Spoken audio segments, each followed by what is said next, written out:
Welcome to another edition of the Ultimate Weigh-In Show. I'm your host, Manpreet, aka MMA Lock of the Night, and your boy on social media at MMA LOTN. This week, we're going over the big UFC 280 card headlined by two title fights. We got Charles Do Bronx Oliveira trying to reclaim the title that was snatched from him from the scales due to his last fight.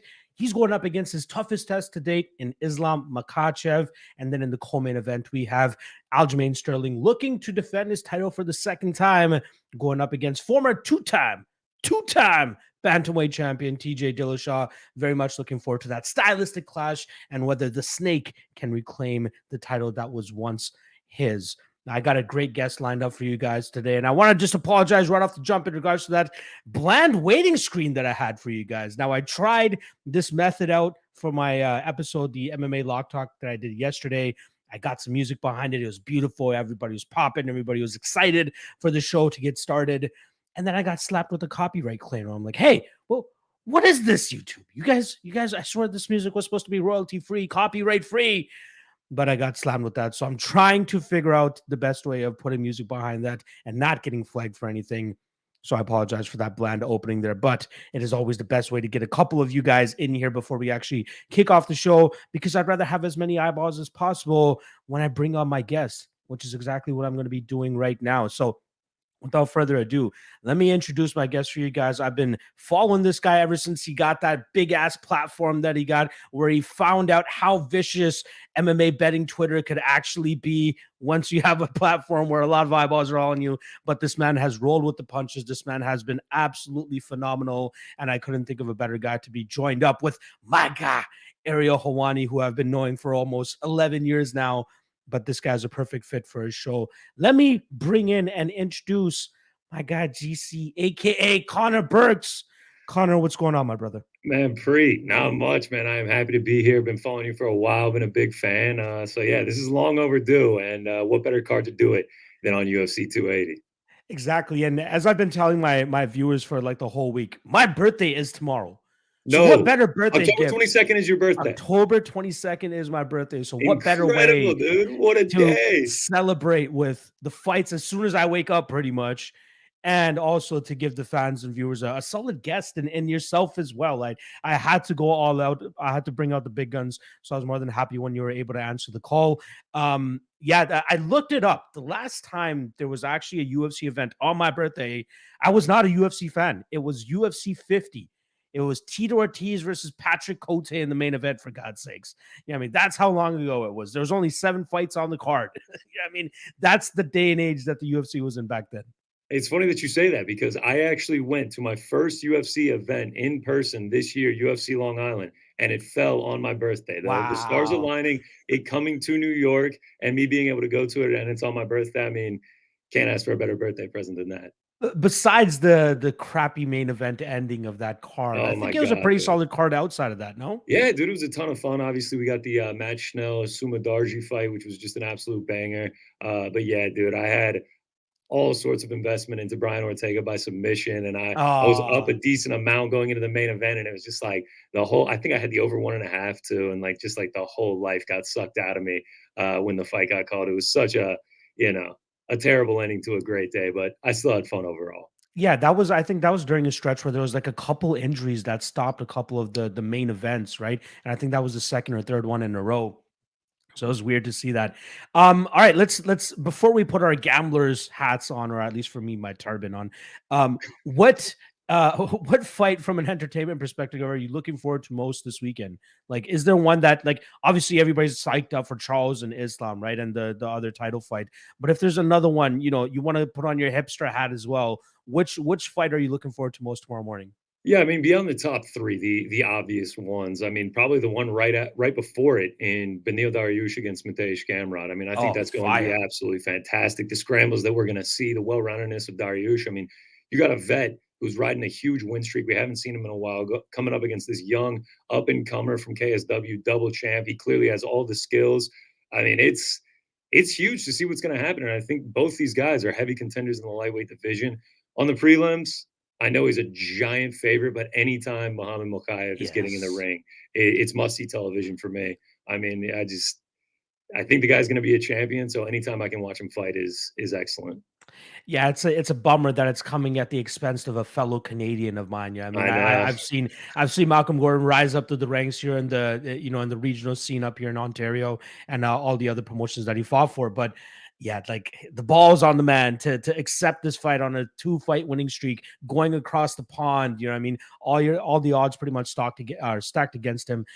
So yeah, maybe he'll pull off the upset, but my It's bankroll is crazy. hoping that he does it like under 1.5, if anything. We'll talk about this Oh, fight very nice little hint closely. there. Nice little Yeah, tease. we'll talk about it very shortly. But I'm hoping that no matter who wins, it ends up coming before that 7.5 minute mark. All right.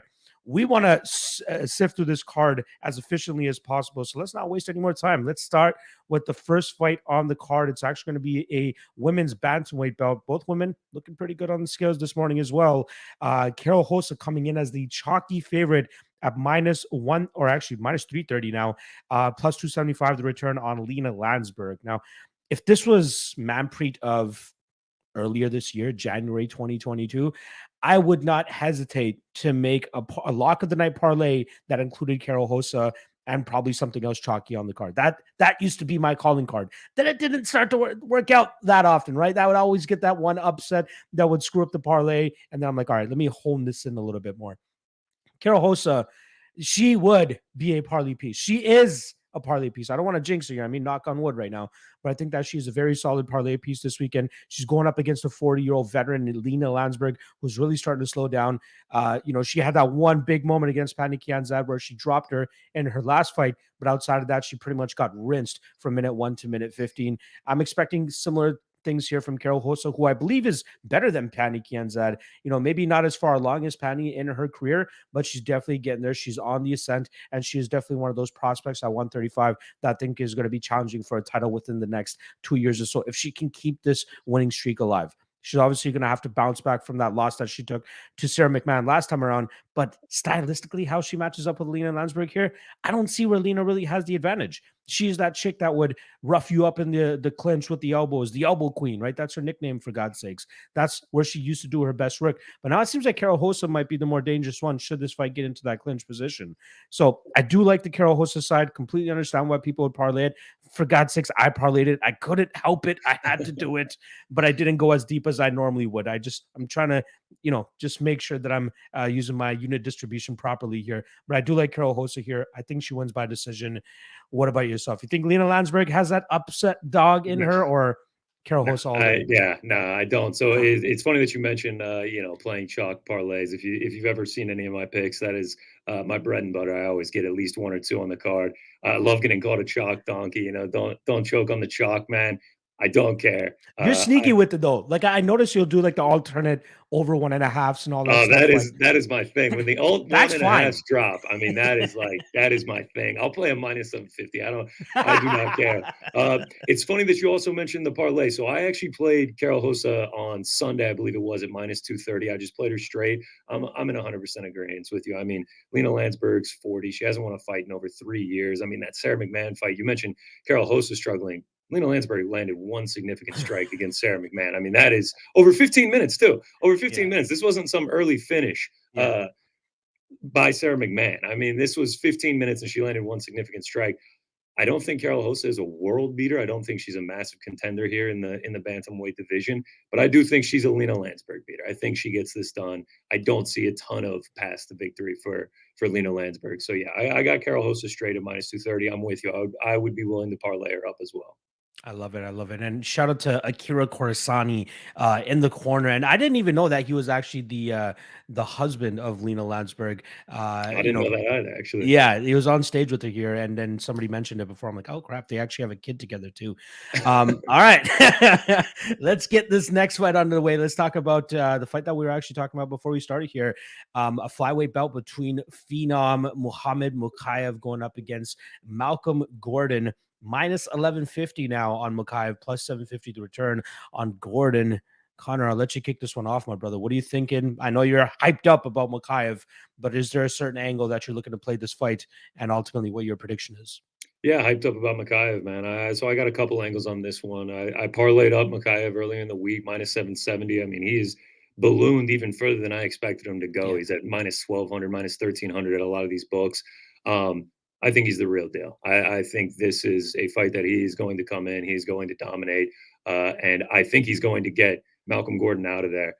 Just the dominant factor of Muhammad Mokaev. He's not the most elite finisher, but he does have those finishing capabilities.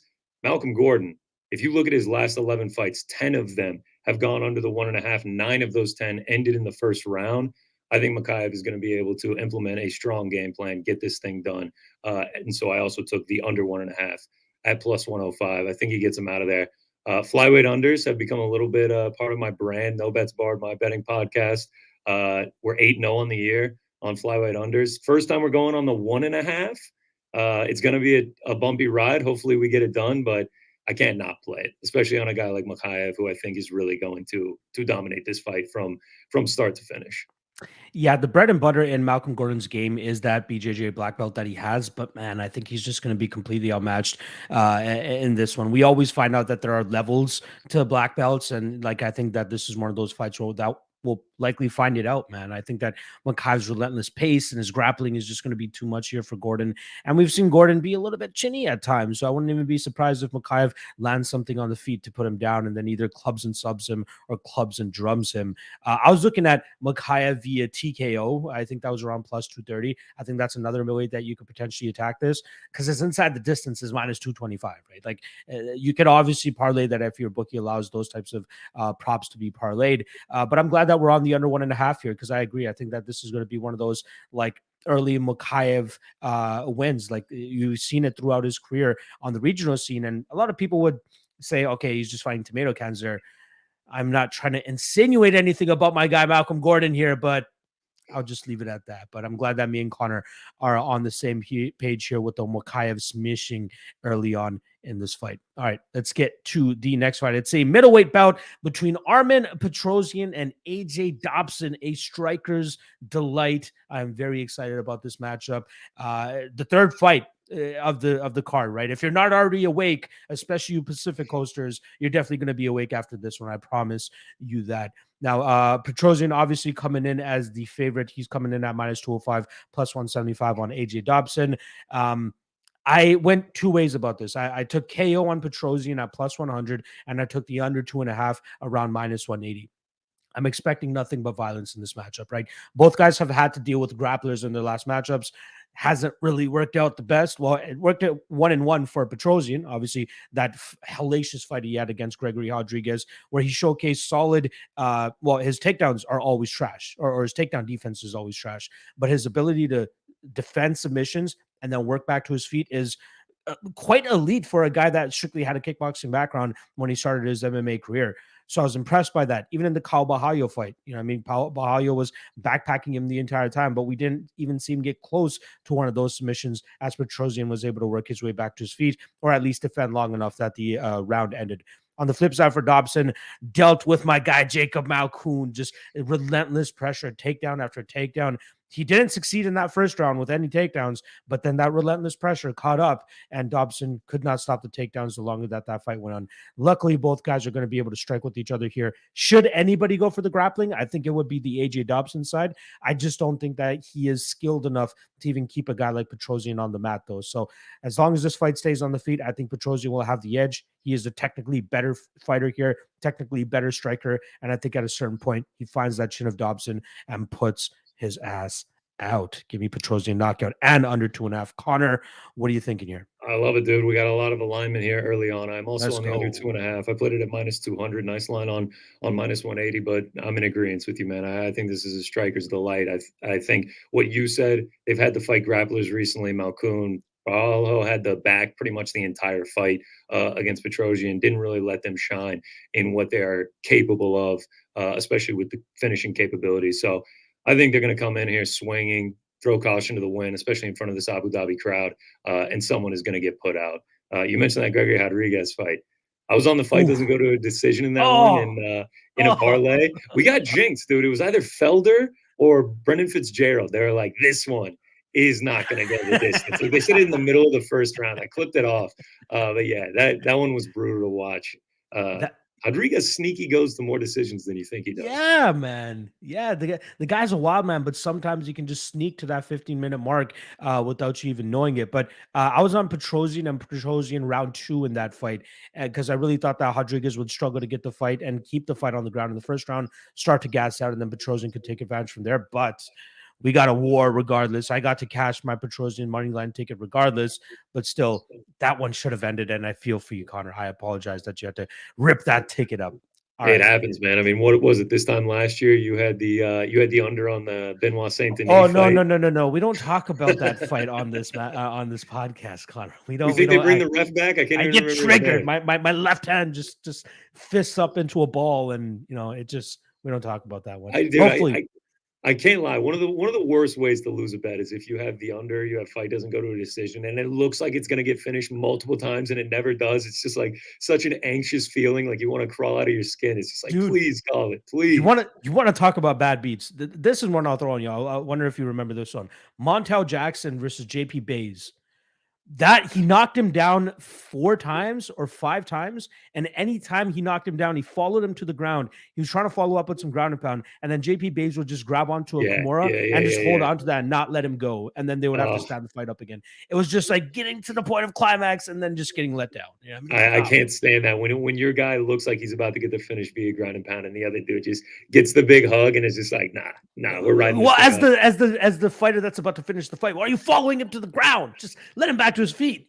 Brother, another one. UFC London earlier this year, Gunnar Nelson versus Oh, Takashi Takashi Sato. Sato. Oh I had yeah, submission. I had the everybody him had submission, bro. him not getting a submission kept me from a perfect night. That was the one bet I missed on Wow. that fight card. And like, oh my God, to have the back for as long as he did and be the submission specialist that he is, and how many times Sato has lost by submission. Uh-huh. Oh, I wanted to pull my hair out, dude. Oh yeah. Miguel Baeza subbed this guy. Gunnar Nelson couldn't get it Yes, done. Jeez yes, Louise. All right, let's get this next fight underway. please. Excuse me. We got a welterweight bout here between Abubakar Nurmagomedov going up against Gadzi Omargadzhiev. In terms of odds, we got minus 165 on Abubakar and plus 140 on Gadzi. What are you thinking here, Connor? Probably for me, I'm going to tell you right off the bat, the fight that I give the least fucks about. You take I kind of agree with that, and my opinion sort of follows that as well. I don't have that strong of an opinion on it, but I was trying really hard to get action on almost every fight, just because it kind of feels like the Super Bowl, sort of like I I hear did you. it back for UFC 276 Mhm. for International Fight Week, and it's just a wild ride when you have action on every single fight. You don't get any breaks. It's just Nope. like I need to breathe, man. And by the end of the card, it's just like the dust is settled. It's like, all right, let's see where we stand. So what Yeah. I did, one of my friends put me onto this. We had Javier Mendez, the coach of Islam Makhachev, and all these guys, Nurmagomedov and Chookagian, on the MMA Hour this past week. That kind of inspired me up. I was thinking maybe AKA parlay, maybe like a Coach Khabib parlay. Someone coined it the Father's Plan parlay on my podcast, the great Oh. Shaheen Al Shadi. So it was Nurmagomedov, Chookagian, and Islam. I guess it's just part of Father's Plan that we lose Chookagian to Tukukov. it. So I parlayed up Nurmagomedov. It's really just a gimmick fun play Mm. just to get some action down. I don't feel that strongly about it. Like if you are playing Godzi as a dog, I'm not going to fault you. So yeah, not a ton of reasoning behind this other than making a dumb parlay for fun. But I parlayed Nurmagomedov up with Islam Makhachev. We'll see if it works out. Shout out to Father's Plan. Father's plan, indeed. I am picking the Abubakar side here, but it's very difficult for me to get to the betting window strictly because the guy's so goddamn inconsistent. The Yeah, guy debuted in the UFC at the end of 2019 and still only competed twice. This will be his 3rd fight in 3 years. To me, that's just not a good look, especially considering both of those fights were very inconsistent, right? The first one against David Zvada gets subbed while he's on top. And then in the next fight, he goes out there and outstrikes the striker and then eventually takes him down in the 3rd round against Jared Gooden and grinds him out there. But very solid performance from him there. If he brings that similar type of style here against Omar Gadzhiev, I think he wins this fight. Like Gadzhiev on the feet, very wild, winging hooks, nothing really down the middle. It's more so just to get that power on you and then change levels, try to get you to the ground and then beat you up there. But I think Abubakar's wrestling will likely keep him from getting taken down often in this fight. And then with the superior striking, I think he should be able to get the better of Gadzhiev on the feet. But god damn, I mean, it's I can't trust him. It's something you mentioned, man, that inconsistency. I mean, if you're gonna play him, you have to know what you're getting into. You are taking the risk on what Nurmagomedov you're gonna see this time out. In the PFL, he lost as like a minus 1,200 Yeah. favorite. In the UFC, he's lost as big as a minus 400 favorite. Him blowing it as a minus 170 favorite would be no shock in my eyes. So I'm with you. Like while I have him parlayed up, it's a small parlay, and if he loses, I'm not going to be shocked.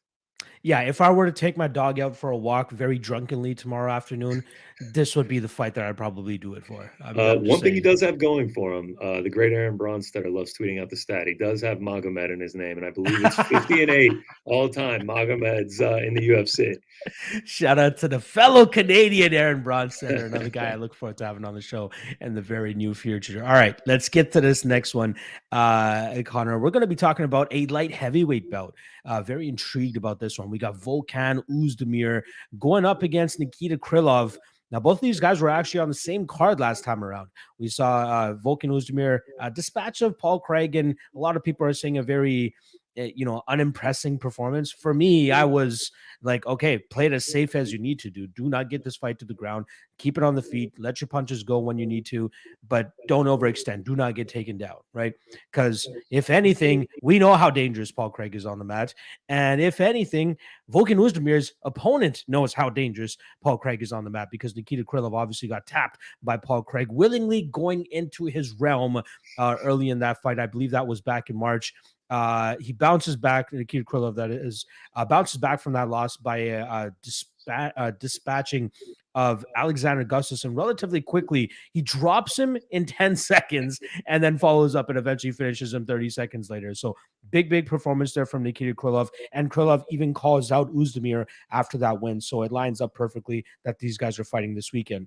Now, Krylov, since coming back to the UFC, the guy's been a grappling machine, right? Like he just wants to go out there and get these guys to the ground, grind them out, maybe get a finish from on top.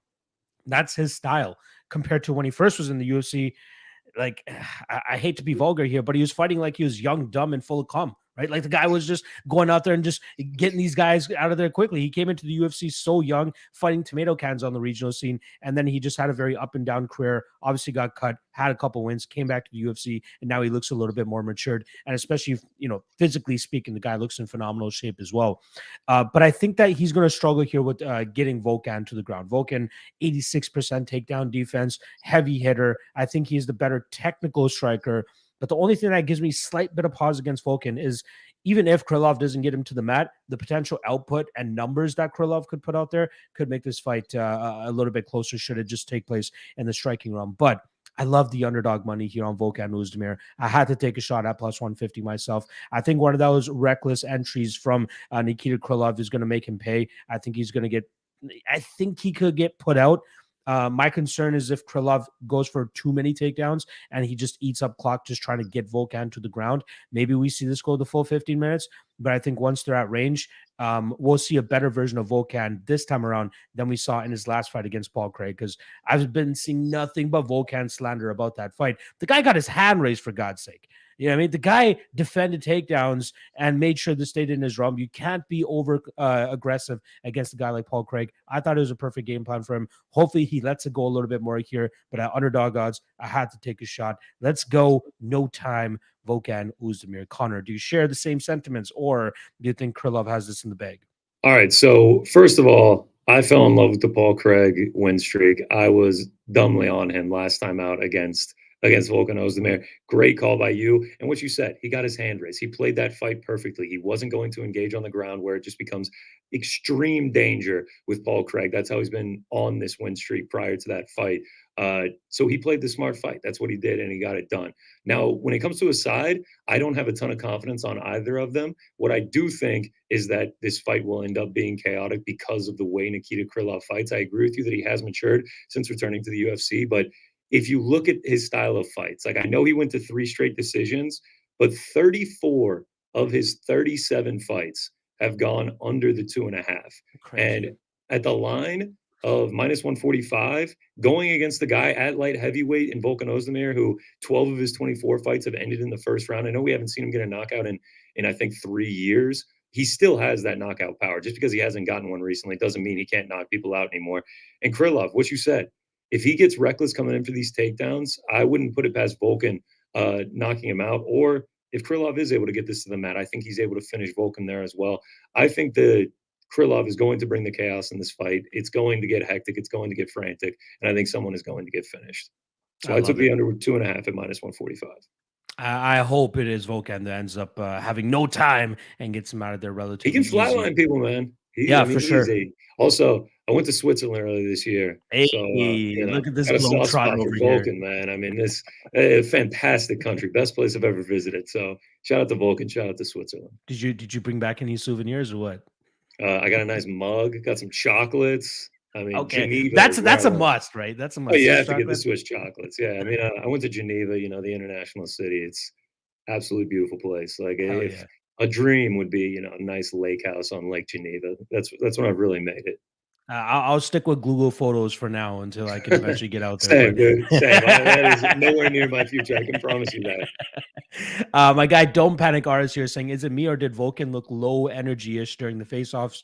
I can't back him, especially after his last performance, watching this one as a fan. I would say this in regards to Volkan's face-offs and weigh-ins and stare-downs and all that stuff. People were saying the same thing about his fight with Paul Craig, right? Like, oh, this guy looks scared of Paul Craig. I am of the belief that Volkan Oezdemir has resting scared face. You know what I mean? Like he just always looks like he's a little bit intimidated about what's going on. But behind the eyes, the guy is an absolute savage and an absolute killer. He can't control his face. Cut him some goddamn slack. Any thoughts on that, Connor? Yeah, I mean, it's funny that I'm on the Ultimate Weigh-In show saying this, but I actually have never been a big post weigh-in bettor. I usually have my slips in early on in the week, knowing what I want to do. And a lot of the times I feel like the nerves and the fear that people get from weigh-ins, I can't put an exact percentage on it, but I feel like a majority of the time those don't come to fruition. Yeah. A lot of the times I see people getting scared of how a fighter looks on the scales, and it ends up being fine. I mean, of course they look drained. Like they just had to cut weight. It is a very difficult thing to do. So I'm actually not a huge post weigh-in bettor. So I typically don't pay too much attention to how they look. For me, it's honestly, I'm going to be completely honest with you. It's another reason to drop content. We get the wins now. If there is something that happens at the wins, we get, whether it changes our pick or not, great. But I am of that same belief. I don't think that we can discredit, a fighter's complete resume because they might have looked a little bit sucked out on the scales the day before the fight. I need something like overwhelming. I need Yulia Stoliarenko fainting off the scales. I mean, I need that's where I get worried. Exactly. That's where you start to do it. Like if they're just a little bit drained and it looks like they have no liquid in their goddamn body. Yes, like that is always what it is. And if I'm trusting a bettor, if I'm trusting a fighter with my money to bet on them, I'm going to trust that they're going to handle the weigh-in experience in a professional manner. Exactly. Just again, another opportunity for us to give like final predictions now that we do have that out of the way. No, I love the show. I'm not faulting that. For sure. From the post weigh-in, it's actually funny. Like a fighter on this card, Manon Fiorot, there was like a whole gate. I think it was our man Paul Shag. Like last time Manon fought, she like was kind of limping in her flip flops. Yes, I do remember that. And I know a few people that cashed out their bets, like were that worried. Oh wow, no, I wouldn't go that far. No, it ended up being fine. 30-27s across the board. Exactly. All right, let's get back on track here because we got, I believe, 8 more fights to go. Next up, we're going to be talking about a middleweight bout between Mahmoud Muradov and Kyle Borralho. In terms of odds, we got minus 205 on Borralho, plus 175 on Muradov. Curious to hear your thoughts about this one, Mr. Burks. What are you thinking here? Yeah, man. So I think this is probably going to be a pretty exciting fight. I mean, if you go back and watch Muradov's fights, he kind of throws caution to the wind. 17 of his 25 wins coming by KO. Like he comes out here and swings. I know he's a technical striker, but he's looking for that finish. I'm actually going on the other side. I'm going on Borralho, and I'm actually going to take him by submission. Got it at plus 550. He hasn't had any yet. Hasn't had any yet in the UFC. Now I have to preface this. I am a professional. I am an expert at losing submission bets. Like I am just fantastic at it. Like Jared Vandera against Chase Sherman didn't even ever come close. I thought I was Mr. Big Brain. I was like, black belt. This guy's gonna do it. I think I saw your tweets, bro. Oh, dude, dude, I put on the tinfoil hat, as our man Clint always says. Like I thought I had something. I played it at plus 700, and then the line moved to like plus 800. I played it again. I was like, this is gonna be the one. So that's how good I am at winning sub props. It has to be like a minus 110 by submission for me to hit these things. I'm off on it. But the thing with Muradov, if you go back and watch that GM3 fight, obviously he loses by submission, but he was struggling in the first round. Near the end, GM3 gets his back in the second round, obviously gets the back, gets the finish by submission. 4 of his 7 losses are coming by submission. And then Borralho, look at his last 2 fights. If you go back and watch the Petrosyan and you watch the Gadzhi, in the first 2 rounds, he has got the hooks in, body triangle, full back take for minutes of each round. Now, the concerning part is he's not converting those to submission wins, which obviously at the UFC level, does he have the chops? Does he have the skills in jiu-jitsu to get these submission wins? He has 3 on his record. I'm going to trust that he's going to get the opportunity. I'm almost convinced that at some point, Borralho is going to have the back of Muradov, barring he getting knocked out. I think this gets taken to the ground. I think he does get his back at some point at plus 550. I think the chances will be there to at least make it an exciting bet for me. And I'm going to hope that he gets his first win by submission here. And knock on wood, I can end this losing streak of sub props. Folks, cash out those sub props because Conor Burks just jinxed you right there. Yes, I'm literally the jinxer on these things. I'm telling you. I rarely even get close.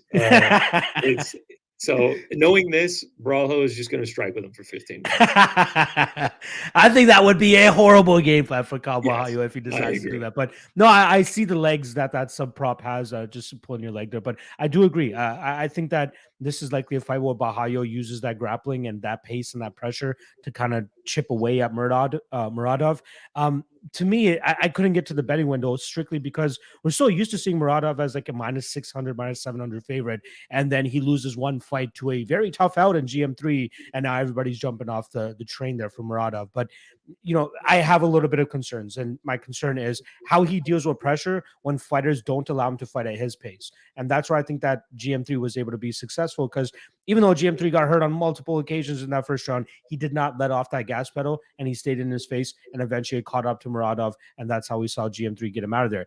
That was kind of the big question mark of Muradov when he first came into the UFC against the guy in Alessio Di Chirico. He wins that fight, but the third round slowing down significantly. It was a big, red flag for a lot of people. But in his next 2 fights against Andrew Sanchez and Trevor Smith, he shuts us all up. He goes out there and gets third round knockouts against both of these guys, showcasing that he can still have power late in fights. However, I do believe that those guys allowed him to fight at his pace, which is why he was able to get that win the way that he did. If Borralho, who I believe has a little bit of cardio issues at times, right? We saw him slow down a little bit in his last fight against Petrosyan, although his grappling still his calling card. He was able to pull it off. He was able to get the takedown and get the control. I wonder how much resistance he's going to be facing from the takedown defense of Muradov here.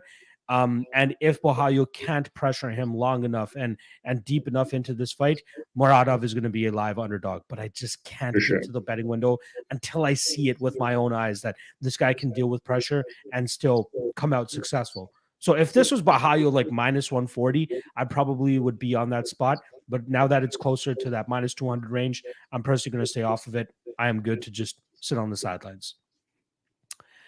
As you can see, my camera stepped off. Let me fix that real quick. Yeah, no worries. I will take this time to move on to the next fight. Actually, we're just about to hit the prelim headliner, but I might as well take this time. Oh, look at this guy, all in the dark now. Jeez Louise, what are you doing over here? Look, we're getting perfect. Wow. We're really experiencing some technical difficulties here. This is killing me, bro. I mean, my word, man. Look at how unprofessional I am. Oh, this is hilarious. You guys get to see beautiful Vox Media studios here. There you guys go. So just a quick question. Like, how many actual studios are there within Vox Media, if you don't mind sharing that? Yeah, absolutely, man. So we got 3 filming studios, a few more like side studios that are for projects on other companies outside of MMA Fighting and SB Nation. And then we have 4 podcast studios. I typically have one that is my favorite, and it was all booked today. So this is my first time ever in this studio. So I'm working out the kinks here. All right. That's pretty dope. That's dope. Initially, I'll say this: when you guys first started doing the show with the Ariel and all that, for some reason, me just being stupid ass, I thought you were working from home. I mean, Me? No. Yeah, no. that's I've the vibes I was getting. I'm like, oh wait, of course he's in the back room. Like, what am I yeah, talking we about? we have like it's like a spaceship control room, man. I mean, there's like 6 people in there. There's like Yeah. 20 TVs on the wall. It's a real life production. Yeah, I've been in the back since day one, like going on 14 months now. Geez. And how many guys when you guys are live? How many guys are actually working on that show? Yeah, so we got 5. So Five it's total. Ariel in the chair. We have a technical director, Andy, uh, who actually just joined us. We have our guy Joe, who's set design. Mysterious Frank is our audio guy. Alex, the supervising producer, and then me, creative producer. So there's 5 back there. And then on Mondays we have our guy New York Rick. So it gets crowded on Mondays. Shout out to the OG New York Rick as OG well. man. Did you guys find it hard to kind of create that chemistry right off jump? Like when you have so many minds working together on a show, a live show, albeit. Were there some speed bumps and stuff, or was this kind of smooth sailing from the jump? Smooth sailing, man, whole way. I mean, Ariel has given me pretty much all creative freedom that I want. Same with Vox and MMA fighting. They've been super open to everything I want to do. I mean, I've had the opportunity to host my own betting podcast. We're doing the watch along here tomorrow, the watch party, MMA fighting YouTube channel 145. Make sure you tune There you in. guys go. Yeah, nice little plug. We're setting up the set for that. But yeah, dude, it's been smooth sailing, man. The whole team is fantastic to work with. I love it. I love it. I'm glad that it's thriving in the way that it is, I and to appreciate that, have man. quality guys like you as well, that makes it even better. All right, before I keep jerking you off here, let's get to the prelim headliner. Let's get to this welterweight bout with a high stakes. We got Bilal Muhammad coming in as a a plus 115 dog. Seems like there's a little bit of money coming in on him now. Philadelphia's own Sean Brady coming in as a minus 135 favorite. Very interested in this matchup because it should give us maybe the next guy for a number one contender fight.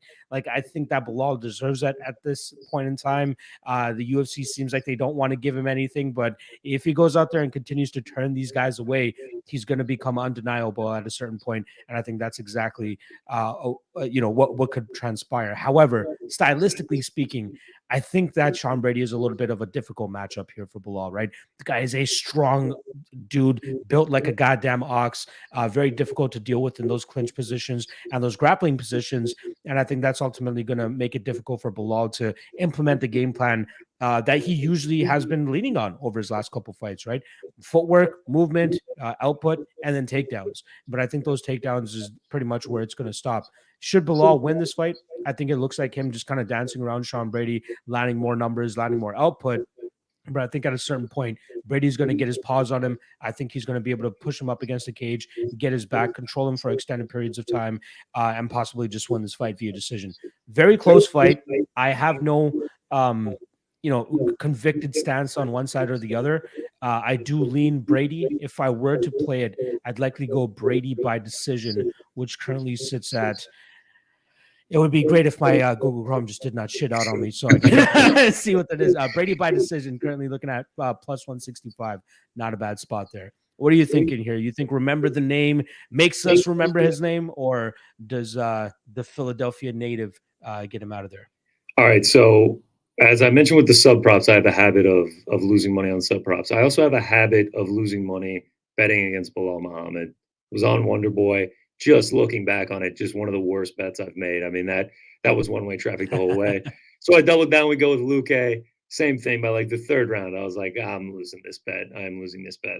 So I'm just on a warpath to win a bet going against Bilal Muhammad. So as soon as this line dropped, I think it was July 9th, my bet slip says here, uh, I took Sean Brady. I took him at plus 115, which is now a good line. I still would take him again minus 140 just on my warpath to get exercise these demons of losing on Bilal Muhammad. But it's everything you said. I couldn't have said it any better. I mean, if you look stylistically at those matchups, Wonder Boy, Luque, strikers that don't have fantastic ground games, especially Wonder Boy. That's why it was such one-way traffic. Now you're getting a guy where his forte is his ground game, and you're getting a guy who is built like a boulder, a huge brick wall, a young up-and-coming prospect, undefeated, who thrives in where you also thrive. I think this is a tough matchup. I think this is a very close fight. I think has 29-28, maybe even a split written all over it. I think it does go to a decision. I parlayed up the over 2.5 with the next fight we're going to talk about, over 2.5. Fiorot Chookagian. That one pays out -117. I also parlayed up the over 1.5. We mentioned it at the top of the show. I love the alt overs. I parlayed up the over 1.5 as well. I think it's going to be a razor thin fight, but I'm going to trust in Sean Brady to get this one done by a very narrow margin of victory. Plus, prior to Wednesday, Philadelphia was on fire. The Eagles are 6-0. The Phillies were up 1-0 in the NLCS. Now it's tied. The Flyers were 3-0, but now they're 3-1. I hope that's not a sign of what's to come with Philly sports and Brady continues this trend. I'll feel much better if the Phillies bounce back in the NLCS tonight, but Philly's on fire, man. So I'm going to hope that Sean Brady doesn't let the city of brotherly love down. Yeah, that it would be amazing to see him kind of pull it off for them and give them that extra bit of motivation, especially for their team sports as well. There was a little bit of an echo the last time during my spiel, but it seems to be cleared up now. I'm not sure if you did that on your end right off the jump, but I'm sure that I did. I am just look at this guy, just without even knowing. I'm just a technical buffoon right now, man. I love it. Honestly, it makes the show a lot easier rather than dealing with guys that are just turning on a webcam and throwing on their AirPods. Like yes, you are. I'm trying here. I should have these headphones on, but as we tried pre-show, I tried about 16 different options and I could not get it through. Our tech guy doesn't get here. I guess he's here now. He didn't get here till 11:30. I was left stranded on an island by myself. But we're working with what we got. We're already on the main card. We're gonna make it. Exactly. You made it work, and I appreciate that. All right. That is a wrap on the prelims. Shout out to the 100 live viewers that we currently have with us. Make sure you guys hit that like and subscribe if you haven't already. And then obviously follow my guy, Connor Burks, over there on Instagram and Twitter. I have both of those links in the description below. So you don't even have to type anything in, for God's sakes. Just a couple clicks and you guys can be following my guy if you haven't already. And then obviously make sure you guys check out his show that he does with, what's his name again? Medshoe? I keep forgetting. Jed Meshew. Jed Meshew. Goddamn. I don't know why. Like, I know how to pronounce it, but every time I see him, just like my brain just has a mental lapse for some goddamn. Yeah, I'm not gonna lie. I thought it was Mishu for a minute. But he obviously corrected that for me. I'm hoping episode 1. That's exactly what he did for you there. But yeah, make sure you guys go check that out as well. Connor gets to flex his muscles a little bit more in terms of the gambling, not just on Aerial Show, but on the No Bets Barred Show as well. So make sure you guys check that out. All right, let's get into this spicy main card, Connor. First fight of the main card. Again, it's going to be taking place at 2 p.m. Eastern time. Don't get caught napping, folks. Katlyn Chookagian coming in as the #1 ranked flyweight in the world outside of the champion Valentina Shevchenko. She's coming in as the plus 180 underdog, -210. The return on rising prospect, the French woman Manon Fiorot. Very, very fun fight here. Obviously, Chookagian, the only fighter this morning to miss weight on the scales. She didn't. She looked all right, but, she misses the mark by 1.5 pounds. According to John, even John Anik tweeted it out saying, got to feel bad for her making the trip across the pond. And then her body just went cold. She just could not get off that last pound to pound and a half. So unfortunate that she missed weight. It's the first time she ever missed weight. So I'm going to cut her some slack there. She is a consummate professional. This is not something that is a regularity for her. So let's cut her some slack there. But this is a high stakes spot for her, right, Connor? She's lost pretty decisively to the flyweight queen, Valentina Shevchenko. She's gone on a solid winning streak now to potentially call for another title shot. But, hopefully she has her facilities fully about her here because she's going to need it against a very tough woman in Manon Fiorot. Now, I love betting Katlyn Chookagian. She is, I call her my Neo Magni of the women's division pretty much, right? She's always the one that's disrespected, and you'll usually get a good betting line on her, and then you can pound that, and more often than not, she'll be able to get that victory for you. I cash her as a plus 215 underdog against Cynthia Calvillo a couple months back. I was able to cash her big against Jennifer Maia in their rematch, which I felt was a no-brainer bet as well. And even the Amanda Hebos fight, I felt that was a very good spot for her. Controversial decision to some, but there's only one person landing significant damage in that fight, and it was Katlyn fucking Chookagian.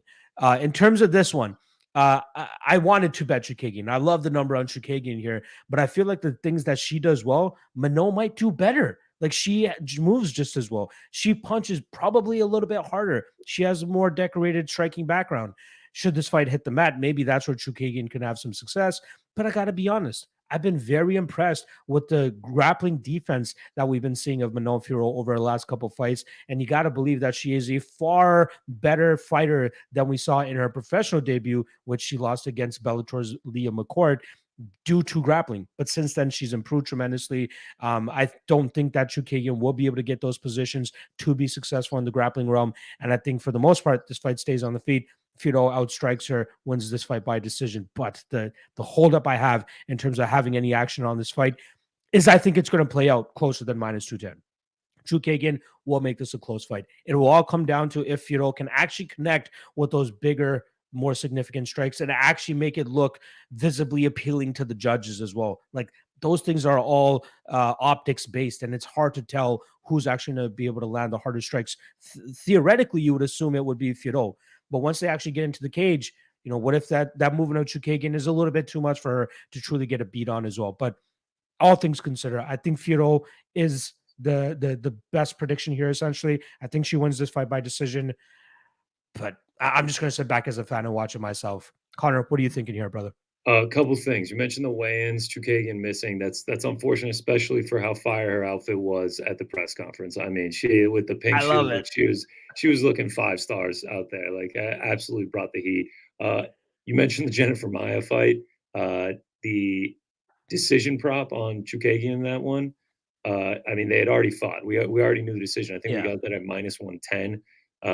I mean, that was just absolutely stealing money. Now, you said sit back, watch it as a fan. So I cannot do that because I am a fan of Manon Fiorot. I am like, what's not to like? She's 4-0 in the UFC, yet to lose a round on the judges' scorecards. Like, she doesn't have 5 UFC fights, so she's not technically in like the UFC official stat books, but her striking differential, 4.08, I believe it is just insane. It will be #1 in the division. She can mix in the takedowns. She does have great takedown defense. I think she's going to be the more aggressive fighter here. I think everything you said about Chookagian, like, I feel like, in my opinion, might just be a notch better, a notch faster with Fiorot.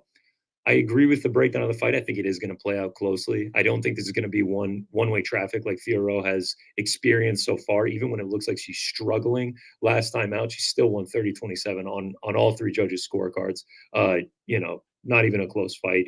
I do think it goes to a decision. You're fighting the decision queen in Chookagian. The amount, like you said, you love betting on Chookagian. I love betting on Chookagian by decision. I mean, it's just what she does. We know it every time she comes out.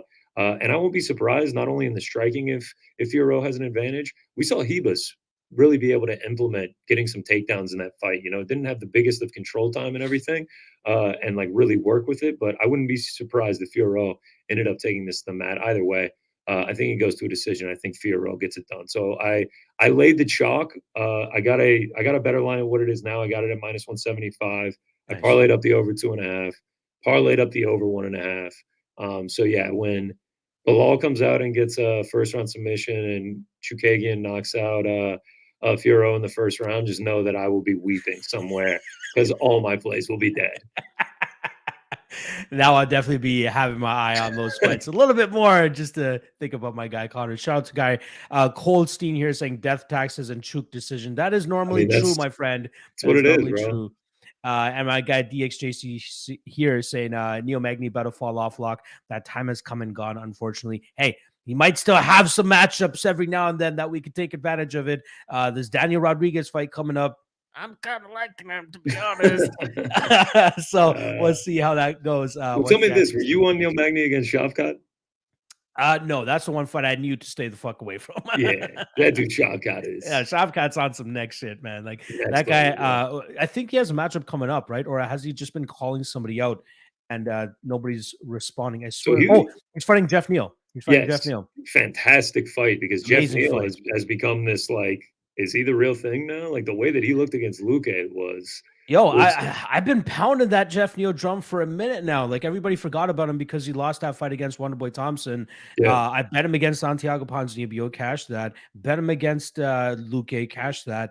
Like the guy is still the real deal in my opinion. But this might be a tough one to be honest. Shavkat might be a little bit too much. If he beats Shavkat, he is the real deal. We're talking about get this man a title shot. Yeah, for So I sure. was on him against Luque. I was on decision prop, which Oh, hurt knockout, bad. baby. Let's go. The third round Knockout. finish, I was like, it's the Walter White in his car meme screaming. I was like, oh, I was like, because he looks so good. I was like, I think he's really gonna do this. That's the Yeah. problem with those decision ones. Like I had Yan Jiannan by decision a few weeks ago, and I was just like, Ooh, oh, I think she's gonna do this. I think she's gonna do this. And that fifth round was just like, so oh, I was just, close. Oh, it was yeah. so scary, dude. I thought she was gonna get finished by Dern, but Yeah, I had the money line in that fight, and I was sweating my balls off. I think one of my tweets was like the SpongeBob guy just sweating his fucking face yeah, off going into that fifth round. I was like, oh god, please hold it together, please hold it together. yeah. Thank I God. don't know how Minoni Fiorot turned into Jeff Neal Shavkat time, but Neil here we are. Magny, Neil Magny. That's right, Neil Magny. Yeah, All right,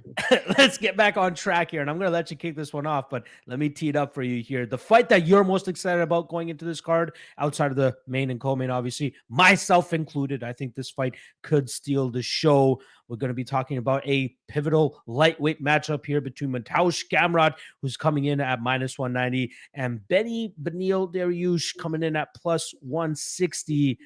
Connor, let me know what you're thinking here, man. What do you think about this firefight? Oh man, I don't know what to think. So it's funny that I said it's one of the fights that I'm most excited for, and you've mentioned a few times how you're watching some of these fights as a fan. That's actually what I'm going to do here. As of now, I haven't gotten around to getting to the betting window and placing anything. I thought Beneil for a few days. I was getting itchy. You know, I was itching on pulling the trigger on Beneil. You know, well-rounded veteran on a win streak. We haven't seen him in a while, which does cause some concern. Mateusz Gamrot, obviously, you can't even say this guy is unproven. I know he's early into his UFC career, but 21-1 KSW double champ. Beat Arman Tsarukyan last time out. However you feel about that decision being called, that is such an impressive win. That might be Makhachev's best win to date, and Yeah. he's in the title fight this weekend. And Mateusz Gamrot already has a win over him. I think the scrambles are going to be crazy. I maybe edge Beneil on the feet. I think he's going to be able to hold his own in the grappling. I can't. I haven't gotten around to picking a winner. I think from a value standpoint, I lean Beneil, but from a pick standpoint, I think Gamrot's going to win. You know, I'm seeing a lot of people wildly confident on Gamrot. Like this is going to be easy pickings for him. I do not share that sentiment. I'm going to stick with what I said. I'm going to go with Gamrot as the pick. Beneil if I was going to bet it, but I think I'm just going to stay away. I don't want to force anything. This is going to be the one where I can kind of take my break before we get into the last three. Uh, so yeah, you got anything on here? What's the action for Manpreet on this one? It's hilarious because it feels like the ones that you're sitting back and watching as a fan are the fights that I'm betting on, and then vice versa, right? Because I do like a certain angle for this matchup, and I thought you Please, broke I'd it love to down hear pretty it. well. I'm a big Benny fan, right? I think the guy is just amazing. Like he came into the UFC as strictly a BJJ threat. Since aligning with King's MMA and Rafael Cordero, the guy has transformed his striking to be way more confident, way more comfortable in those realms, even to the point that he was outstriking Edson Barboza a couple years ago until Edson Barboza eventually landed that flying knee and knocked him out. But the confidence in which he throws his power allows him to be a little bit too reckless on the feet because he doesn't mind being taken down, right? That's usually the concern for a lot of strikers is they can't be too confident or overextend on their punches too much because if they're fighting a grappler, they're going to assume that that guy's going to change levels and take them down. But Benny's like, go ahead, take me down. BJJ is where I thrive the most anyway. So that's why I think he has so much confidence in his striking. But here against a guy like Gamrot, I think Gamrot is a little bit more disciplined, a little bit more composed. And I think he just, throws his strikes a little bit straighter and more down the pipe than Benny. And I think that reckless style of Benny could eventually get him caught here and potentially knocked out. So shout out to the Action Network. The MMA Prop Squad is dropping their article, and it's probably already dropped by now. But one of the picks that you'll see from me on there is Gamrot by KO at +500. It might be down to the +400 range here now, but I do think that he'll be able to catch Benny slipping. I'd be surprised if either guy gets a sub here. Both guys, very high-level submission artists. It might be a club and sub situation more than anything, but I think it will hopefully end up being a knockout here for Gamrot. I love those specific props on his KO, like I said, but the actual bet, like official bet, quote unquote, that I took here was the under 2.5. I got plus one. I think it was plus 155, plus 160 Nice. that I took the shot on there. I'm expecting violence here, Connor. Man, like those, especially the way that Benny fights and the fact that Gamrot has the cardio to keep up with a guy like Benny compared to, Diego Ferreira, kind of just seemed to start giving up the later that fight went against both guys, actually. Obviously, he lost to both guys here. Tony Ferguson can't really do much against the BJJ of Benny. I think Gamrot will be able to contend should this fight hit the mat. And yeah, like he was almost finished by Drakkar Klose. Who does Drakkar Klose finish, Connor? Who does Drakkar Klose finish? What was that guy that just got cut? Brandon Jenkins. That's the only dude he's finished. And he was just inches like a away. squash match. Exactly. That the whole trajectory of lightweight from 10 to, or 15 to 10 could be different should Drakkar Klose have been the one that got that knockout victory that night. Now I think we're getting a better fighter in Gamrot. If he can land that knockout punch, I'll be happy. If it's Benny getting the win the way that he does as well inside the distance, I'll be happy because I'm going to be betting on violence here. So let's go with the under 2.5, but Gamrot as the prediction. I like that, man. And shout out to Action Network, the Prop Squad, dude. Fantastic outlet that is. I got the app downloaded. I got the subscription service and everything. It's a great place to get some information on your bets. Absolutely. One of the better like tracking sites out there as well, Oh, yeah. but also great gambling content as well. So make sure you guys check out the Action Network, which I also do the co-main event breakdowns for every UFC fight week as well. So make sure you guys check that out. All right, let's get to these last three fights here, Connor. Very, very fun fights that we got up. Petrosyan taking on Chookagian O'Malley, plus 225 on O'Malley, minus 265 on Petrosyan. I'll be honest to you. I'll kick it off to you very shortly here, but I'll be honest. I'm surprised to see Petrosyan still in that minus 200 range come fight time, given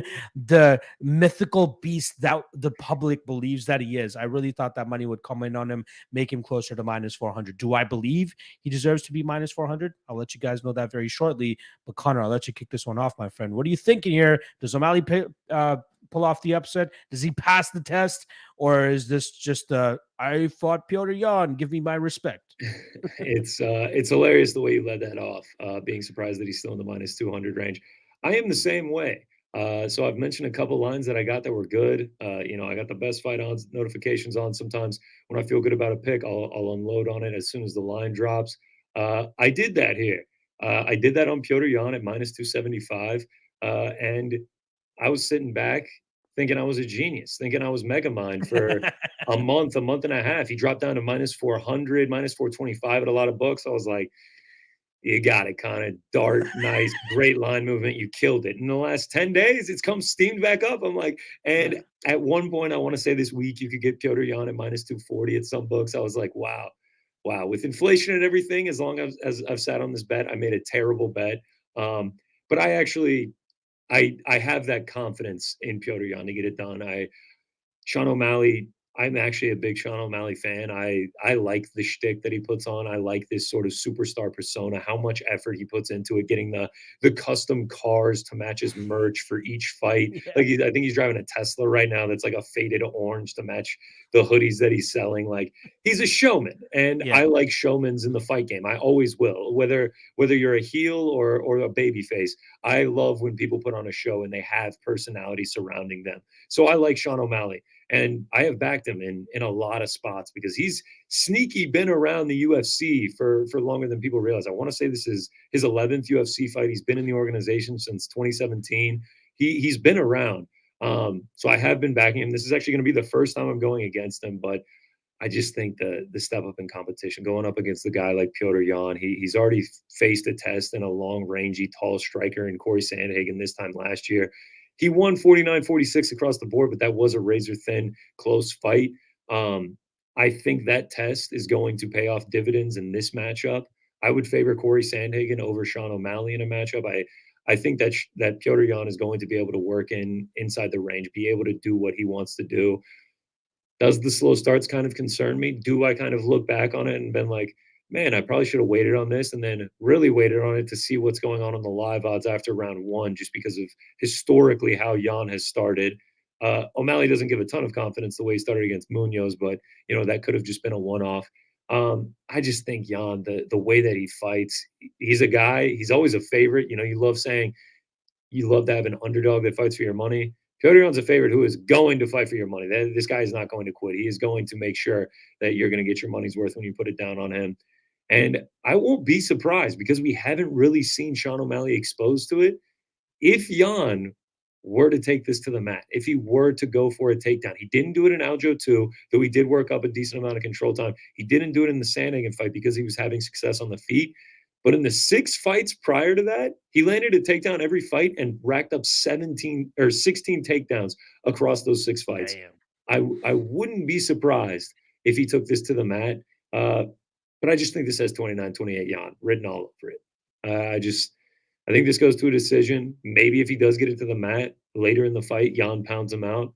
But I can respect the dog shot on O'Malley. I think it's a fun side to be on. If he pulls it off, God, my brain is going to be warped that we're going to be talking about Sean O'Malley title fight after this. Like, I mean, that's a serious thing that you have to put in existence if he wins this fight. But at the end of the day, I think Jan gets it done. Yeah, this is absolutely a number one contender fight, and I think Dana even kind of proclaimed it earlier this week. And just further proof to how long Chookagian has been around, he was on the second ever card of the Contender Series. That was season 1 that he was on. And like the growth that he's had since then, not just in his game, but like if you look at just like physically small, skinny dude, like barely any tats, just like, you know, brown curly hair. Now he's like the rainbow man with tats everywhere. He's got this huge personality. Yeah, he's been around, bro. Back then, he looked like Chase Hooper gone down a different path ever so slightly. Now he's just like Chase Hooper, completely gone down a different path, essentially. Exactly. But I love the way that he's embraced it, man. The guy, a lot of people think he's just a dumbass and like a guy that just, you know, says stupid shit. But like, I think the way he's approached his career, the guy's phenomenal. The guy's making tremendous amount of money, not just through the UFC, but through sponsorships, and his Twitch channel, his YouTube channel as well is absolutely blowing up as well. So the guy is a very smart individual.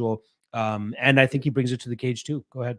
Yeah, I mean, I was just going to say what you're saying on his intellect. I mean, like, you can hate him for being cocky and like the way he acts, like that's fine. But the way that he markets himself, the merchandise, the way that he gets these huge fights against lesser opponents, and they're put up on the main card. He's put up on a pedestal. I'm sure his contract follows suit with the rest of the stuff that we see on the outside. The dude knows what he's doing when it comes to the fight game. That is for sure. Yeah, and even accepting this fight, like that's another strategic business move. Like it's a win-win. You win, you get a title shot. Lose, you lost against arguably the second best bantamweight in the world right 100%. Now. And it's a steep jump up from Pedro Munoz to Petrosyan. So we got to give him all the respect in the world there. I thought you broke this down, this fight down very well, though, Connor. You know, there is that sketchiness and that early going for Petrosyan, given his slow starting ability.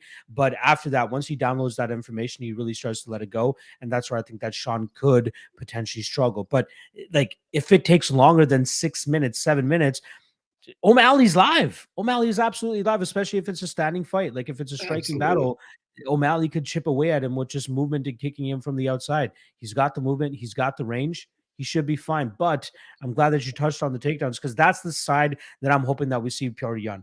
I'm hoping that we see him look to drag this fight to the ground. You know, a lot of people were shitting on him, saying that he has no wrestling because of that last fight that he had against Aljamain Sterling. I'm like, you guys are misguided here. Like, this guy is a solid wrestler. It's just Aljo was able to kind of, you know, corral him into a position that he was able to get those takedowns. And we'll talk about Aljo in a second here, but one of the best control guys of all time in the UFC. So you can't fault Petrosyan for losing that fight the way that he did. Maybe he should have been, you know, a little bit more on his bicycle that night so that Aljo couldn't get his paws on him. But here again, Sean, I think he could absolutely be effective with the grappling should he take that route. And I'm hoping that he does. But historically speaking, yes, earlier in his UFC career, he did.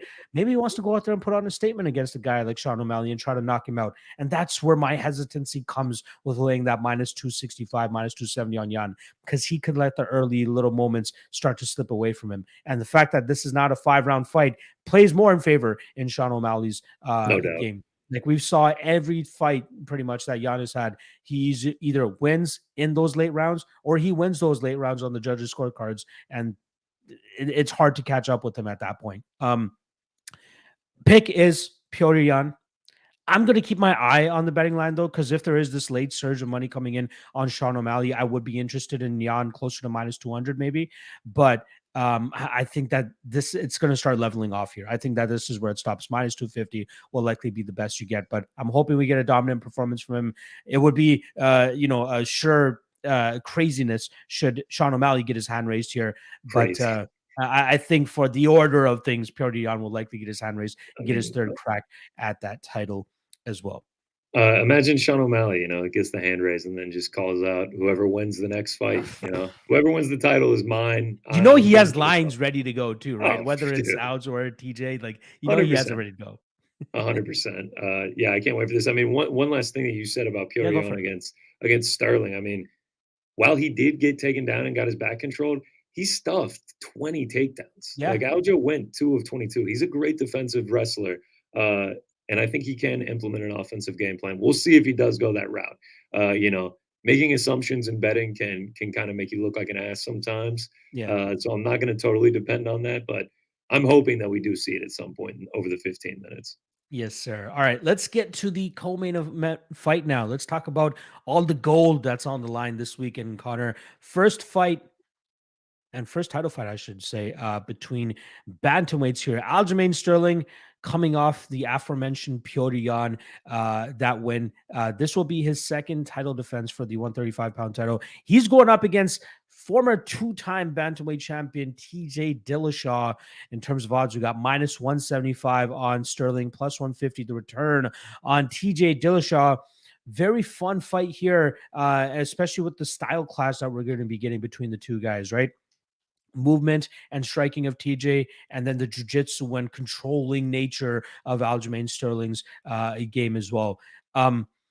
So we kind of spoke about it a little bit when we were talking about the Petrosyan fight, right? I think the one issue that Petrosyan had in that fight was he just wasn't moving enough. Like he wasn't cutting the angles. He wasn't pivoting off. He wasn't causing, he was being a little bit too static, which allowed Aljo to get those takedowns, get his hands around his waist, and eventually get that control time. Like you said, he went 2 of 24 on takedowns, but all he needed was the 2. He just needed to latch onto you, and he is one of the toughest guys to deal with, especially when he gets your back. I'd actually argue that Charles Oliveira is probably the most dangerous person to have on your back, but Aljo is one of the toughest guys to have on your back in terms of getting out of those positions and, getting back to your feet. But TJ Dillashaw, that's where I think he becomes live, is the movement, right? That was his calling card in terms of winning the title against Renan Barão way back in 2014. Just to give context to people, he was a plus 600 underdog the night that he beat Renan Barão. Nobody expected him to win. Nobody even wanted him to get a title shot to begin with. But the monster Renan Barão was dispatching of guys left and right, and there was only TJ Dillashaw left. He pulls off the victory. Good win for him. If you guys have not seen that performance, I would highly suggest going back to it. One of the greatest championship winning performances of all time. TJ Dillashaw against Renan Barão way back. I think it was UFC 173, if I can remember off the top of my head. I'm no Ariel Helwani when it comes to remember exacting events and all that. It was UFC 173. Oh, shit. Okay. Bang on. Good call, bro. But in regards to this matchup, I think he has the movement. I think he has a striking advantage. And I think his wrestling background coupled with that movement should allow him to keep this fight upright for the majority of this matchup. I also think he has the better cardio.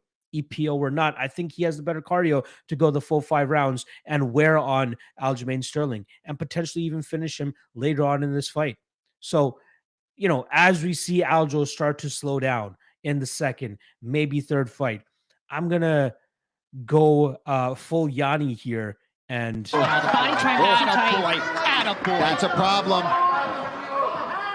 Finish this.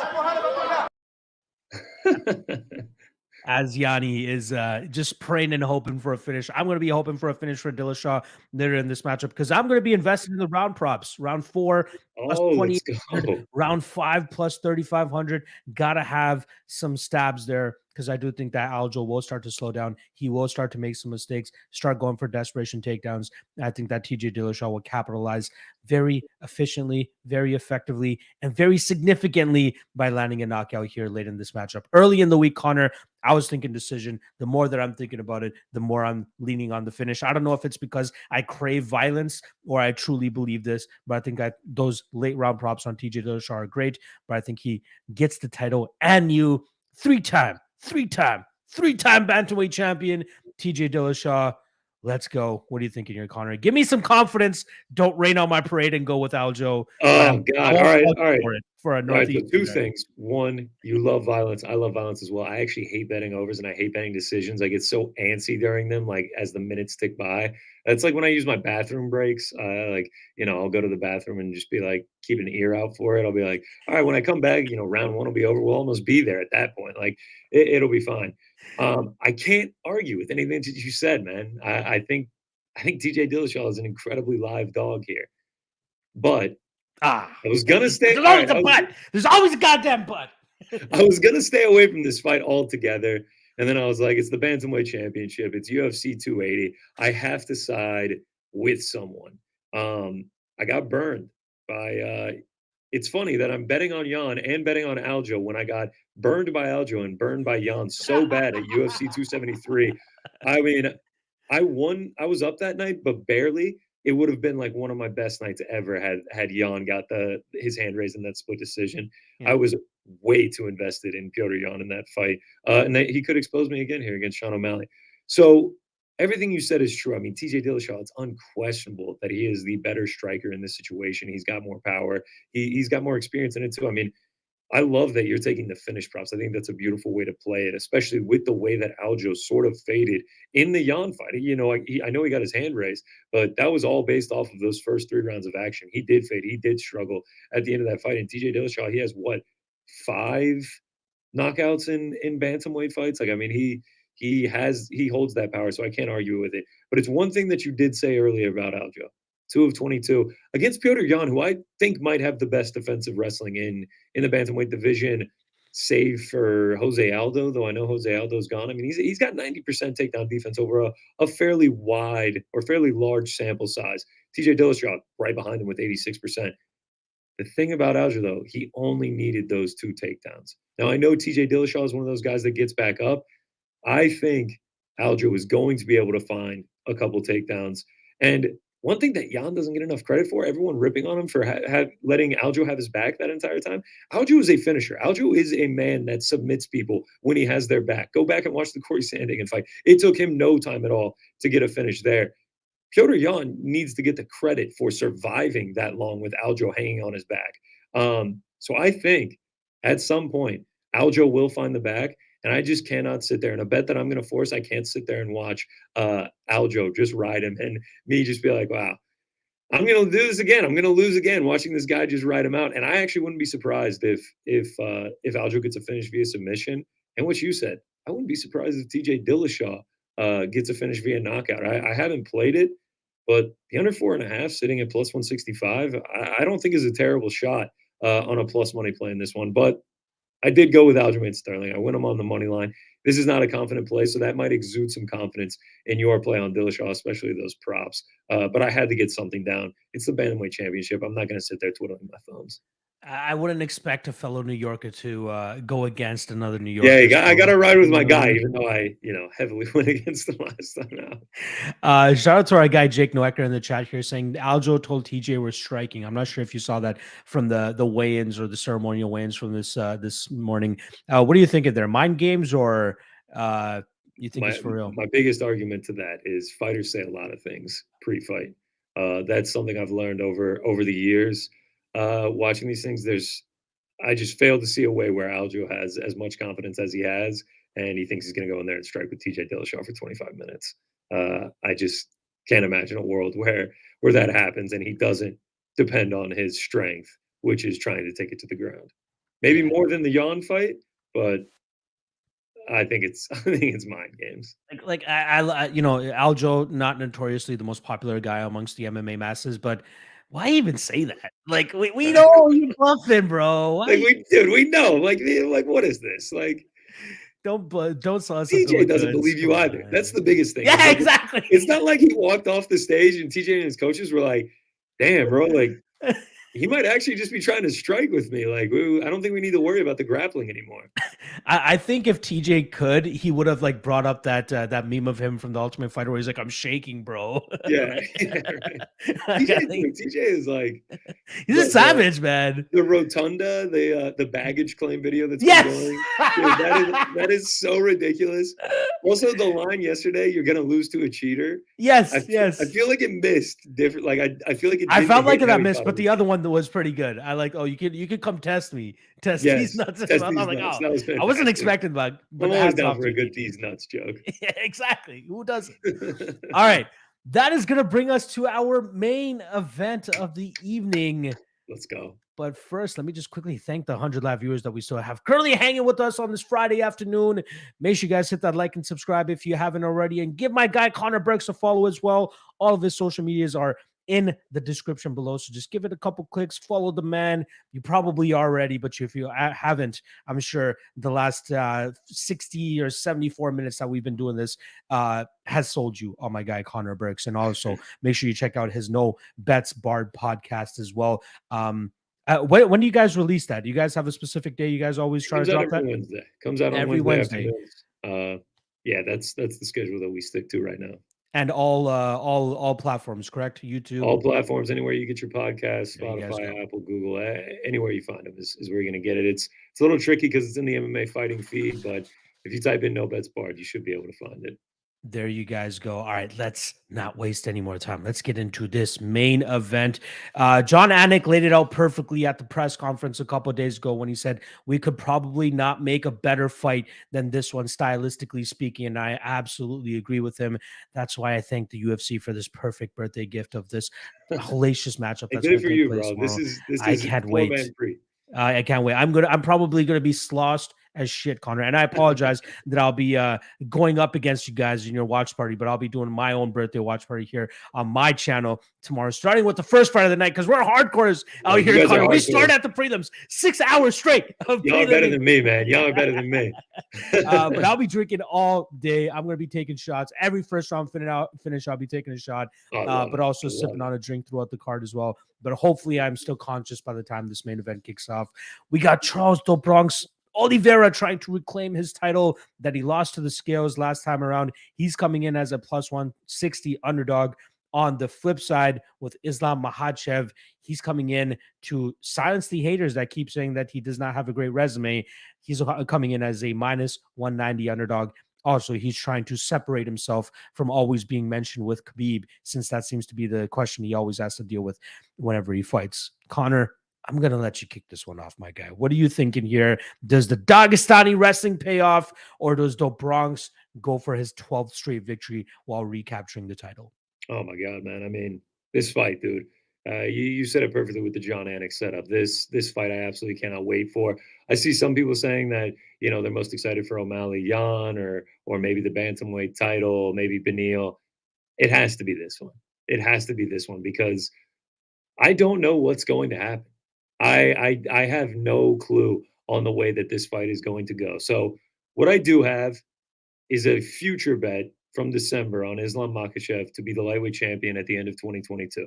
I took that at plus 240 on DraftKings Sportsbook. It was there. I felt confident. It was the biggest future that I bet. I had a strong feeling he would get a title shot.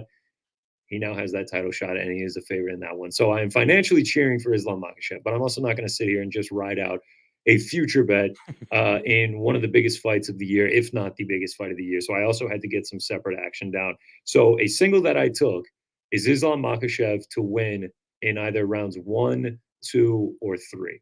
I think no matter how this fight goes, it's going to get chaotic. I think a Charles KO, a Charles sub, an Islam KO, an Islam sub, none of those are out of the question.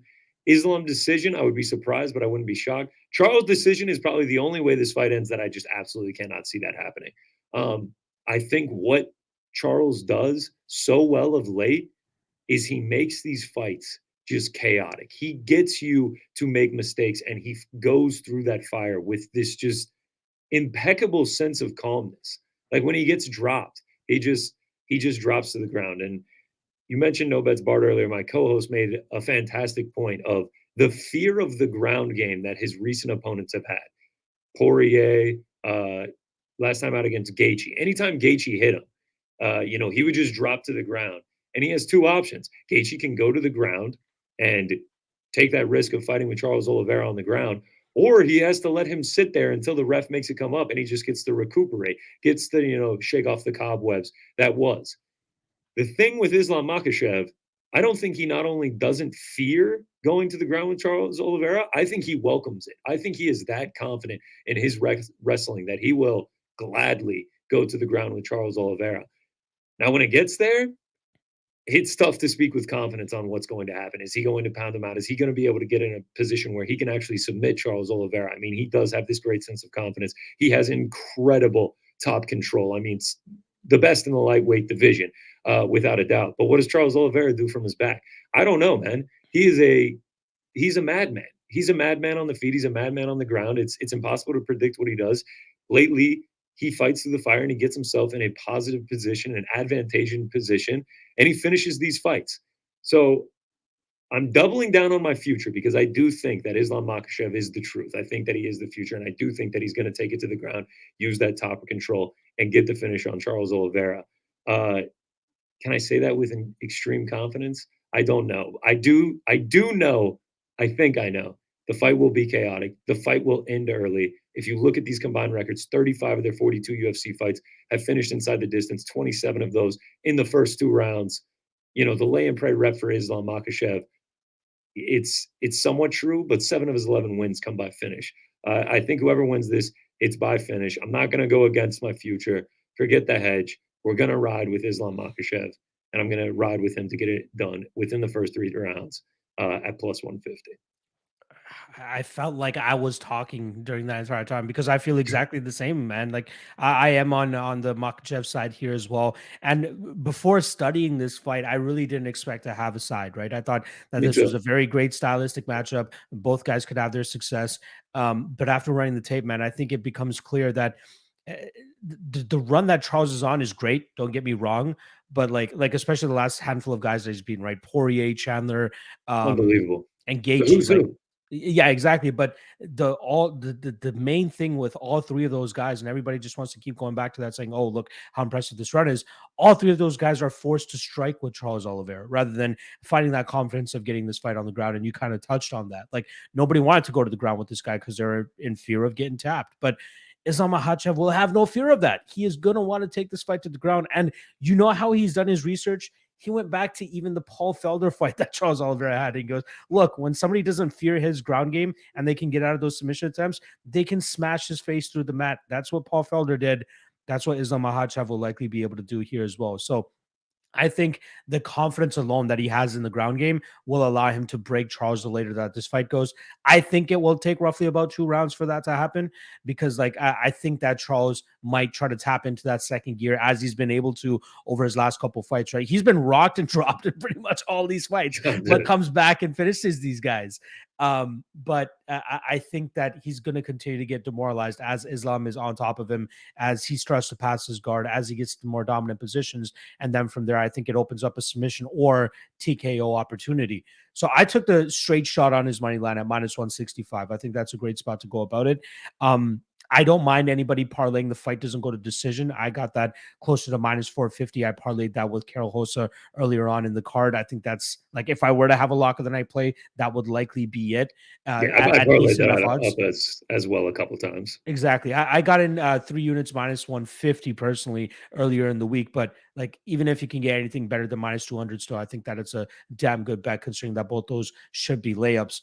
But yeah, I love Islam in the spot. I don't think he has anything to fear on the ground. And then as he slowly starts to chip away at Charles, he will be able to put him away. I'm going to specifically predict round 3 TKO for Islam Makhachev. I don't know what the odds are on that, but I'll likely take a sprinkle on that because I feel pretty damn confident about it. But yeah, I think we have entered the Islam Makhachev era, and I think it should be very difficult and going to take a very long time for somebody to dethrone him from that throne. Yeah, man. I mean, another thing that I didn't talk about when I was talking about Islam earlier, and another thing that I think is going to be very advantageous for him is this dude is like Michael Chandler loves going into the fire. Gaethje loves going into the fire. Poirier, these dudes love scrapping. Like they are not afraid to do it. Islam Makhachev is one of the most defensively sound and defensively responsible lightweights in the world. I mean, it's unbelievable. Like the lucky number 13 for this man. He's never had more than 13 significant strikes landed on him in his UFC career, but 3 times. It's like something in his brain, his opponent gets the 13 significant strikes and he's just like, all right, no more. The strikes landed per minute on him, 0.84, is like Nuts. unheard of, dude. Like it's obviously the wrestling that allows him to be able to do that, but like a sign of a great UFC champion. Like we see it in a lot of the guys today, like especially like in Israel Adesanya. The defensive responsibility. When you are that defensively sound, you don't get put into terrible positions. And I'm going to lean on the side of Islam Makhachev avoiding getting in one of those terrible positions and being able to use his advantages in this matchup as a weapon. And like you said, likely be able to get the finish. I say within the first 3 rounds. So your prediction of round 3 TKO lines up perfectly with me. I'm cool with that. Yeah. Go ahead. I was just going to say, but I am also on the fight does not go to a decision in a few parlays as well. If you look throughout my record, you'll always see me more often than not bet Charles Oliveira fights under 2.5. I kind of like that play as well, but I think that it might take Islam into that, that later into that third round to possibly get him out of there. But I think the statistic is 26 out of the 30 fights, UFC fights of Charles Oliveira have finished under 2.5. You can make it 27 if he had finished Adi Ogle 10 seconds prior as well. It's unbelievable, dude. I want to say 17 of his last 18 have gone under the 2.5. Like the guy, I think it was the Ferguson fight that was the only outlier. Yeah, he creates chaos, dude, and he obviously has found a way to weaponize everything he's got in his arsenal now with getting KOs of late. I mean, and me taking Islam is no disrespect to Charles. What he has done has been unbelievable. I love watching the dude fight. It almost pains me a little bit to go against him, and I know the vast majority of the public are going to be supporting Charles Oliveira in this one. Was I nervous seeing the weigh-in picture with him like having 40 teammates around him and the whole illuminated by God? That was wild, man. What this guy's talking about like God has like handed him the blueprint to knock Islam Makhachev out in the first round. If it happens, like I mean, the dude's a scary threat, and this is one where the knees are bouncing, the hands are restless. You got to sit on the hands. You got to pace around as they're making the walkouts. It's going to be crazy, dude. I cannot wait. I cannot wait for this entire card, but this one especially, the cherry on top, it is going to be electric. I cannot wait. Just like my guy Cold Stein here saying, heart telling me Charlie Olives, mind telling me Islam. I absolutely say that as well. And I'm not sure if that's actually Charles Oliveira in the chat. I highly doubt it is. Let's just be honest about that. But hey, if it is, dude, tweet me. Give yourself some credit. I think it's Charles Oliveira. What, does he have a fight in like what? 26 hours? He's got to catch the weigh-in show, dude. He's got to get the bets down in before the rule goes into place that fighters can't bet anymore. Exactly. Yeah, exactly. For old Charlie O. I'll leave you with 2 questions, then we'll get you out of here. First and foremost, if Charles Oliveira actually pulls off the upset this weekend, can we claim him as the best lightweight of all time? Whew. I knew this was coming as soon as you started. I had to. I had to. It's difficult, man. It's a very difficult question to answer. He has to be in the conversation. I mean, he has to be. But I mean, when you've got a guy 29-0, whatever you say about the resume, whatever you say about the competition, the dude's still got an O next to him. He was unbelievable. Khabib, the dominance that he showed while he was in the game. I wish he was like 33-0 and he chalked up a few more, top level wins that made this easy. But if you look at it, if Charles pulls this off, the current lightweight standings, he'll have a win. Obviously, he'll become the champion, and then he'll have a win over the number 1, the number 2, the number 3, the number 4. I mean, he goes through the who's. He's not afraid to fight anyone in front of him. And likely if he wins, it's by finish. And there's just something about like when you win by a dominant finish that just kind of ups the ante. It could be recency bias, but he's certainly put himself into the conversation without a doubt, especially if he beats the boogeyman in Islam. I mean, this is like, I mentioned Father's Plan earlier. This feels like a coronation that's been waiting to happen for a long time. And if Charles Oliveira is the one standing in the middle of it, it's tough to argue it, man. It's tough to argue it. There's so many talking points after this card. That's one of the best parts about it. Is like there's just so much that you got to get into once the dust settles for 280.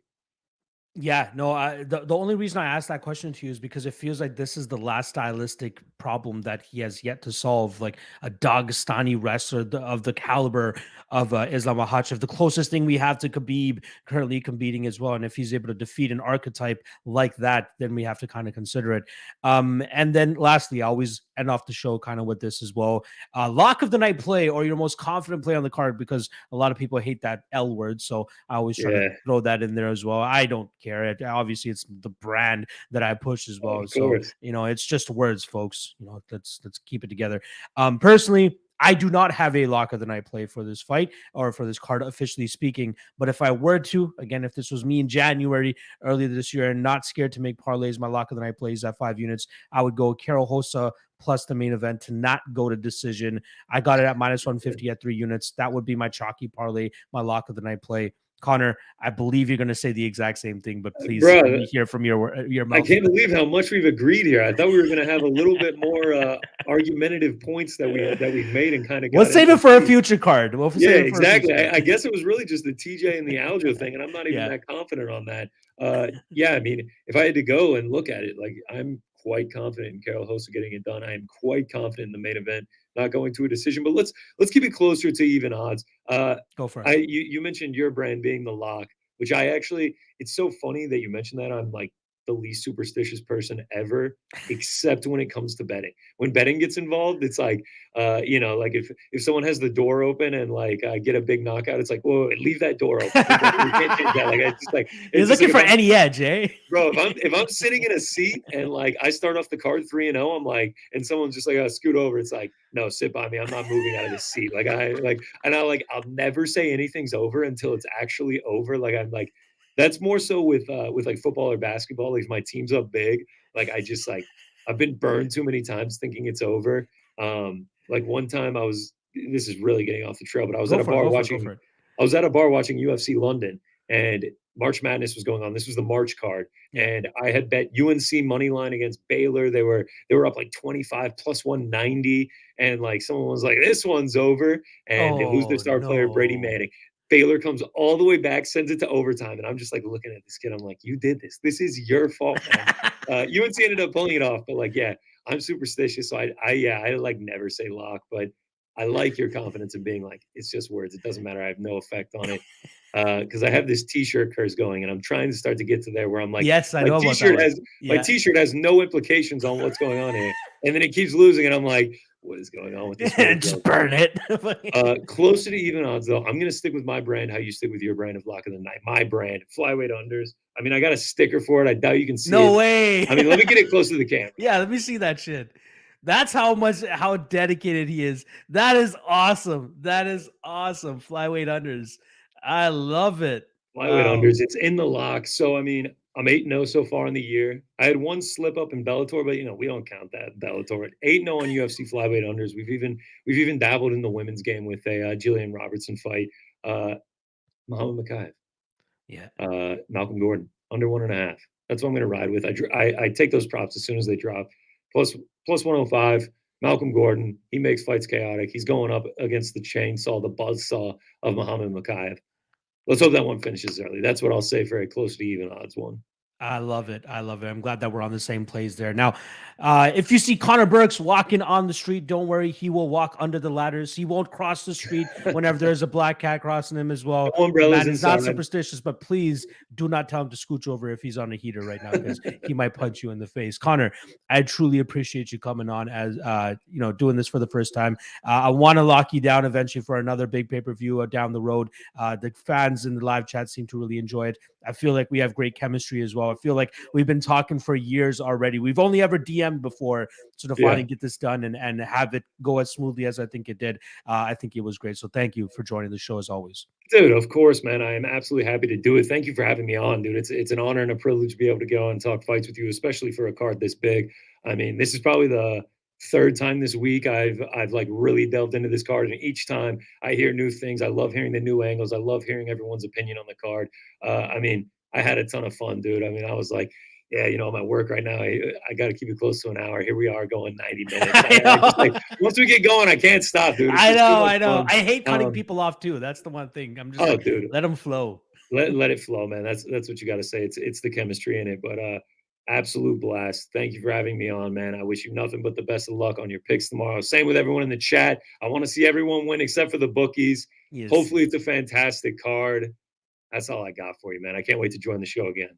I love it. I love it. All right. On behalf of myself and Connor, we appreciate everybody hanging with us on this Friday afternoon. If you haven't already, hit that like and subscribe below. Go check out Connor's podcast as well. Not just the MMA Hour. This guy does some legit work with No Bets Barred as well over there on the MMA Fighting channel as well. So make sure you guys check that out.